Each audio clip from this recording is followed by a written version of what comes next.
пожвавлення перемовин заради спокою на континенті. З цим до Києва прибув президент Франції Еммануель Макрон. Напередодні він мав тривалі 6-годинні перемовини з російським диктатором Владимиром Путіним, де дійшов висновку, що наступні дні будуть вирішальними у питанні зниження напруги. Утім, на спільній прес-конференції володар Кремля пригрозив французькому лідеру, що буде в разі прийняття України до НАТО. Если Украина будет в НАТО и военным путем будет возвращать себе Крым, европейские страны автоматически будут втянуты в военный конфликт с Россией. Конечно, потенциал объединенной организации НАТО и России несопоставим. Мы понимаем. Но мы также и понимаем, что Россия одна из ведущих ядерных держав. По некоторым компонентам, по современности даже многих опережает. Победителей не будет. Після перемовин в Москві чимало медіа поширювали інформацію про нібито домовленість про позаблоковий статус України. Щоправда, у Києві французький президент це спростував і пояснив, що двері НАТО відкриті. Натомість Еммануель Макрон привітав холоднокровність України на тлі концентрації російських військ поблизу кордонів, а усі надії французького лідера на мінський процес. Цей процес має просуватися незалежно від того тиску, який зараз чиниться на кордонах України, а військовий тиск є. Зокрема, це загроза нових маневрів, нового перекидання військ. І цим Росія створює тиск на міжнародну спільноту. І я ці питання обговорив вчора з президентом Путіним.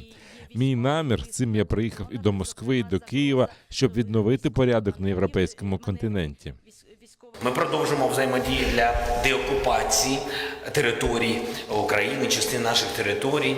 Сьогодні підтримка України з боку партнерів, зміцнення стійкості та обороноздатності є виграшною в цілому для усього регіону і, впевнений, дуже важливою для усіх країн Європейського Союзу. Президент Зеленський сподівається на якнайшвидшу зустріч у форматі Нормандії, але повірить у відкритість намірів Путіна, коли побачить результат. Глава держави наголосив, що не довіряє словам і очікує деескалації. Те, що ви сказали, ті сигнали, що він відчуває, що він не є суб'єктом ескалації, що це був просто тиск. Я вважаю, що мені не знайомий на сьогодні суб'єкт в Європі, який би міг тиснути на Російську Федерацію. Дуже потужно. Принаймні, деокупація нашої держави не відбувається поки що. Але я про кроки хочу повернутися. Тому кроки – це, перші кроки – це те, що сказав Еммануель. У нас є майданчик, є нормандський формат. Крім того, Франція виділяє Україні 1 мільярд 200 мільйонів євро для підтримки економіки. Україна очікує делегацію з Німеччини на прийдешньому саміті Кримської платформи. Про це заявив міністр закордонних справ Дмитро Кулеба після зустрічі зі своєю німецькою колегою Анна-Леною Бербок. Йдеться про саміт парламентських делегацій Кримської платформи, який заплановано на серпень цього року. Очільник українського МЗС наголосив, що наша країна має свої червоні лінії, які не дозволить перетинати. Найперше – це відновлення територіальної цілісності у міжнародно визнаних кордонах. Минулого місяця Бербок заявляла, що Берлін готовий взяти на себе лідерську роль в роботі Кримської платформи і очолити напрямок політики невизнання російської окупації українського півострова.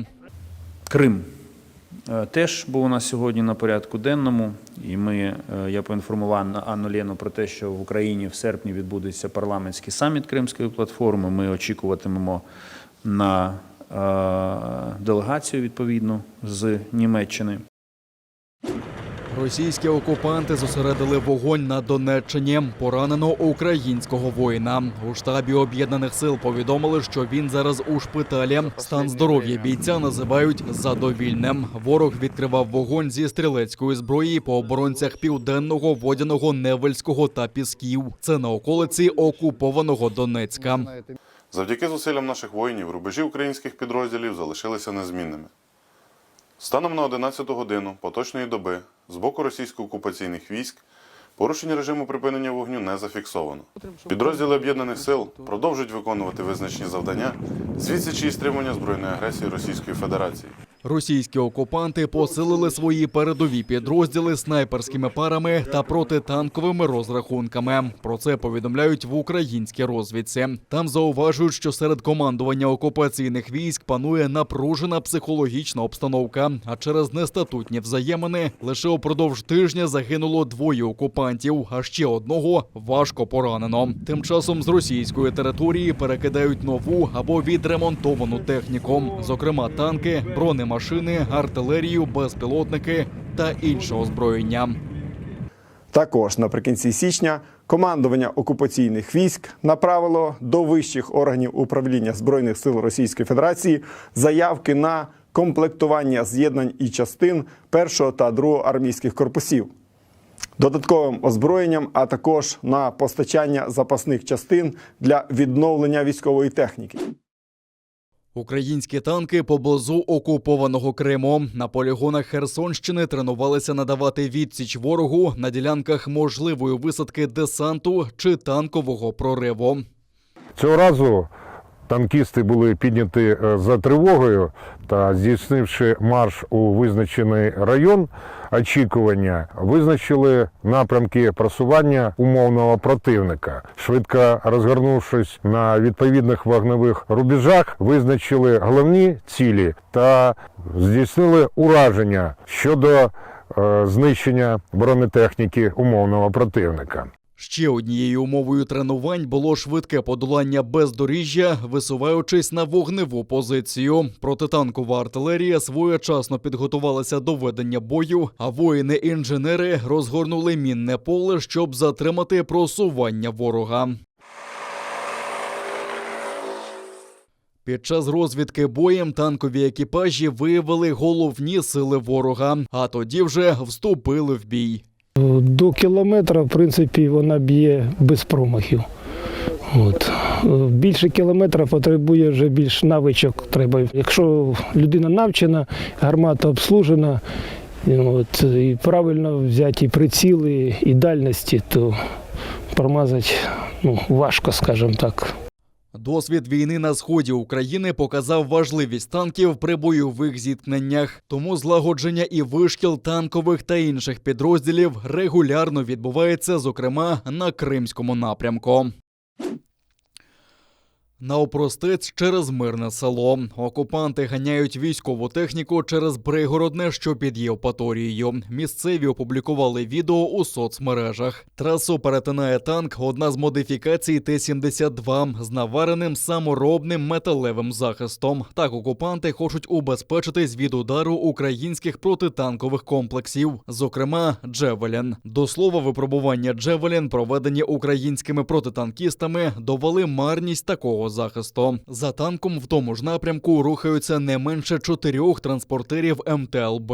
На останньому розміщено зачехлену зенітну установку. У 6 кілометрах на південний схід від Пригородного розташований військовий полігон. На відео техніка рухається у протилежному від полігону напрямку. Також танки окупантів помітили на станції Євпаторія-Товарна.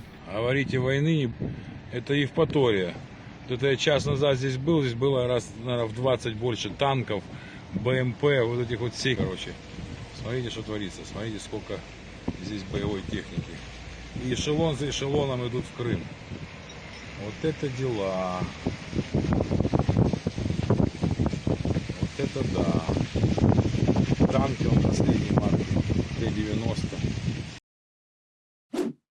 Величезними кучугурами будівельного сміття засипано берег Камишової бухти у Севастополі. Там окупанти розбудовують нову школу військових водолазів. Будівельники вивантажують каміння, землю, арматуру та інше сміття на березі та утрамбовують у землю. Водночас в окупаційному департаменті міського господарства Севастополя не заперечують існування стихійного звалища, але прибирати не поспішають. Сейчас я вижу, что огромными самосвалами вот эта вся куча этого грунта разгребается и утрамбовывается вровень с дорогой. Вот и все. Этого не должно просто быть. Почему строители вывозят грунт вот сюда?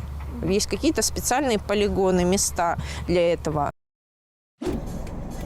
Заплатили вимушено. Троє кримських татар із Нижньогірського району Казім Аблялімов, Ебазір Іслямов та Ріфат Мінзатов сплатили незаконно присуджені штрафи окупаційними судами від 10 до 15 тисяч рублів. Уже традиційно 10-рублевими монетами, зібраними у рамках кримського марафону. Усіх трьох окупаційні суди визнали винними у порушенні карантинних обмежень. 29 жовтня минулого року вони серед інших кримських татар у Сімферополі прийшли до будівлі окупаційного суду, де розглядалася справа проти 3 кримських татар, звинувачених у тероризмі. Слухачів на засідання не пустили. ОМОН, що прибув до будівлі окупаційного суду, затримав близько 30 людей і відвіз до райвідділків окупаційної поліції, де на усіх було складено адміністративні протоколи. Окупаційні суди усіх визнали винними. Апеляція рішення залишила чинним. Сегодня вынужден был заплатить штраф в размере 15 тысяч рублей. Почему вынужден? Потому что я категорически не согласен с решением суда первой инстанции, с решением суда второй инстанции. Те шепчиксын, как у нас говорят. Сау Санджимат за такую поддержку, за солидарность, потому что для меня лично это ощутимая сумма. Поэтому чох сау Санджимат. Сегодня я платил штраф 10 тысяч с крымского марафона Чох Саал Санджимат, который не оставляет нас один на один с такими большими цифрами штрафов. Аллах разолсын, написано.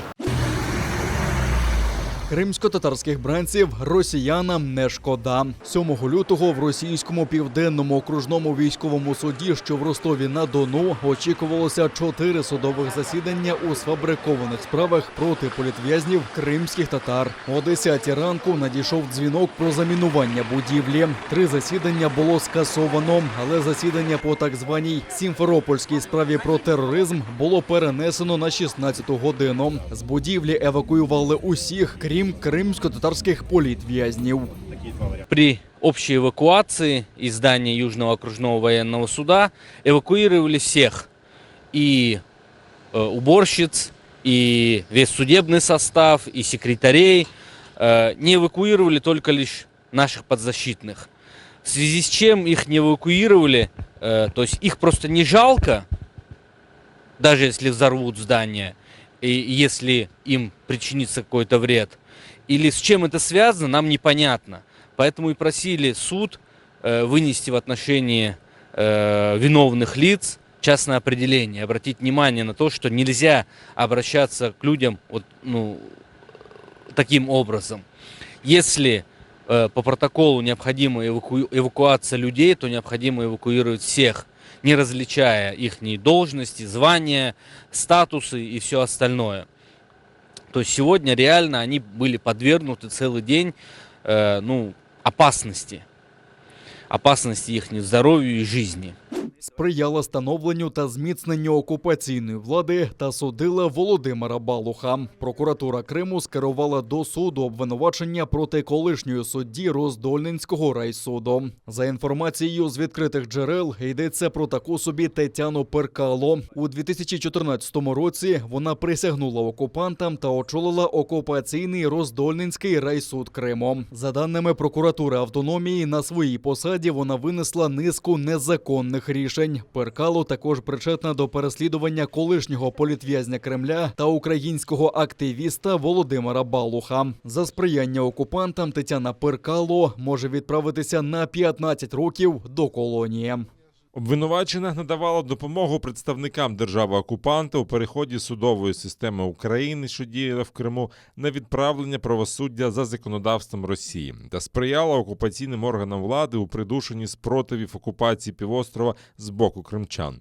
Зокрема, суддя винесла ряд незаконних рішень у адміністративних та кримінальних справах. Таким чином, обвинувачена сприяла становленню та зміцненню окупаційних судових органів на півострові та надавала допомогу представникам іноземної держави у проведенні підривної діяльності проти України. Більше 34 тисяч нових пацієнтів із ковідом виявлено на вільній території України. При цьому одужали більше 15 тисяч українців, але 255 людей померли від ковідних ускладнень. Це найвищий показник за останній місяць. Попри порівняно легкий перебіг захворювання в інфікованих штамом Омікрон, наслідки хвороби можуть бути важкими. Це інфаркти та інсульти. Про це заявив гендиректор Дніпропетровської обласної лікарні імені Мечникова Сергій Реженко. Він додав, що грип по симптоматичній картині дуже схожий на Омікрон. Але при грипі кров розріджується, а при ковіді йде тромбоутворення. Також хворим рекомендується утриматися від солодкого. Дуже велика порада в цей час більше споживати продукти, які в собі мають антиоксиданти. Це фрукти, це овочі, це салати. І менше споживати солодких продуктів. Міністр охорони здоров'я Віктор Ляшко заявив про паралельне розповсюдження із ковідом, грипу та інших респіраторних хвороб. Водночас у МОЗі оголосили, що відстежуватимуть передавання ковіду по-новому. Контактами високого ризику вважатимуться члени сім'ї інфікованого, вразливі контактні особи за станом здоров'я, а також особи, які перебувають у закритих приміщеннях із високим ступенем ризику, наприклад, лікарні та установи довготривалого догляду. Ті, хто отримав повний курс щеплення та ревакцинацію, вважатимуться контактами низького ризику. Уже кожен другий дорослий українець отримав повний курс щеплення від ковіду, але цього замало, додає міністр Ляшко. Світовий приклад показує, що навіть при великих кількостях інфікованих медичні системи можуть справлятися з пандемічним навантаженням. Але це за однієї умови. Ця умова – масова вакцинація. Оскільки щеплення проти COVID-19 – це можливість уникнути госпіталізації та ускладнень при інфікуванні. В окупованому Криму темпи поширення хвороби не сповільнюються. За минулу добу окупаційна влада нарахувала 1545 нових пацієнтів із ковідом. Хвороба забрала життя 11 кримчан. 38 шкіл на півострові уже перевели на дистанційну форму навчання. А окупаційна влада Севастополя заявляє, що третина дітей хворих ГРВІ інфіковані ковідом. Після так званої реставрації стіна адміністративного корпусу Ханського палацу пішла тріщинами. Це перший корпус, який розташований при вході до комплексу. Там знаходиться адміністрація музею, а просто над тріщиною вікно генерального директора. Це сталося внаслідок недбалої і варварської реставрації, заявив делегат Курултаю Едем Дудаков в ефірі телеканалу АТР. За його словами, світський корпус та Велика Ханська мечеть стоять на бутовому фундаменті, а після так званої реставрації туди потрапила волога та почалася ерозія. Комплекс ошибок инженерных, начиная от проектных работ, кончая методами ведения работ. Поэтому тут нельзя просто так говорить. А что тогда говорить о Ханской мечети? Почему она вся внутри покрылась трещинами? Почему там до сих пор, хотя обещали к 2020 году ее завершить, не начаты отделочные работы? Потому что все внутренние стены из-за вот этого бетона, который навалили на эти стены, из-за вот этих вот проблем с основанием, из-за проникновения осадков, ведь они же не сделали ни защитных навесов, они же просто покрыли пленочкой. И эта вся вода, все осадки оказались внизу. И поэтому сегодня происходит естественная осадка вот этих вот зданий, и получается вот эти вывалы, вот эти трещины, я не знаю, как они будут спасать это здание.